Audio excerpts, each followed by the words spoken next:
لے جائیں گے۔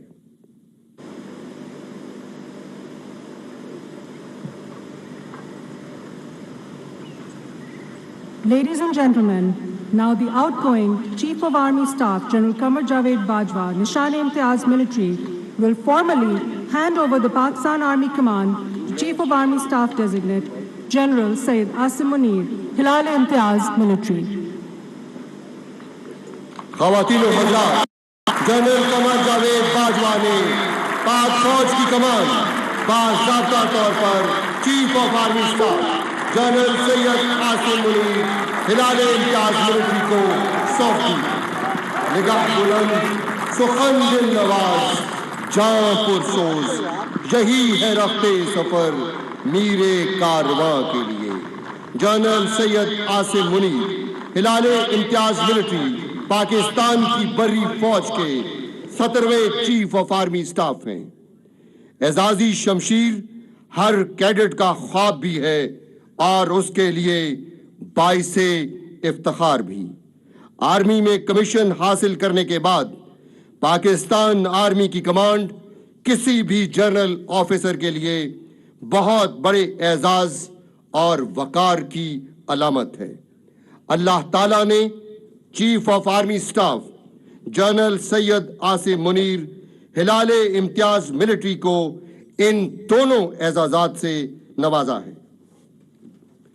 Chief of army staff general Syed Asim Munir Hilal Imtiaz military نے 1986 میں پاکستان آرمی کی مایا ناز بٹالین 23 فرنٹیئر فورس ریجمنٹ میں کمیشن حاصل کیا۔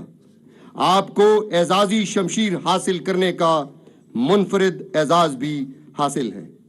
فوجی school Japan, command and staff college Quetta, Malaysian armed forces college Kuala Lumpur اور نیشنل ڈیفنس یونیورسٹی اسلام آباد سے فارغ التحصیل جنرل سید آصم منیر ہلال امتیاز ملٹری کو public policy and strategic security management کے ساتھ ساتھ کمانڈ، سٹاف اور تدریس کا وسیع حاصل ہے۔ آپ پاکستان آرمی کی اسٹرائک کور کے چیف آف سٹاف، سعودی عرب میں پاکستانی دستے کی قیادت اور محافظ Siachen commander force command northern areas کے فرائض بھی سر انجام دے چکے ہیں۔ Chief of army staff general Syed Asim Munir Hilal Imtiaz military Pakistan کی مایا ناز انٹیلیجنس ایجنسیز MI اور ISI کے سربراہ بھی رہ چکے ہیں۔ آپ کو بری فوج کی 30 کور کی کمانڈ کی ذمہ داری بھی سونپی گئی۔ چیف آف آرمی سٹاف کے اعلیٰ عہدے پر نامزد ہونے سے قبل آپ جنرل ہیڈ کوارٹرز میں کوارٹر ماسٹر جنرل کے فرائض سر انجام دے رہے تھے۔ اپنے فوجی کیریئر کے دوران آپ نے پیشہ ورانہ مہارت اور عسکری روایات کی پاسداری کی شاندار مثالیں قائم کی ہیں۔ خواتین و حضرات، اب اعزازی گارڈ قومی نعرہ لگائے گی۔ آپ سے گزارش ہے کہ جب قومی نعرہ لگایا جائے تو اپنی نشست سے کھڑے ہو کر قومی نعرے میں اعزازی گارڈ کا ساتھ دیں۔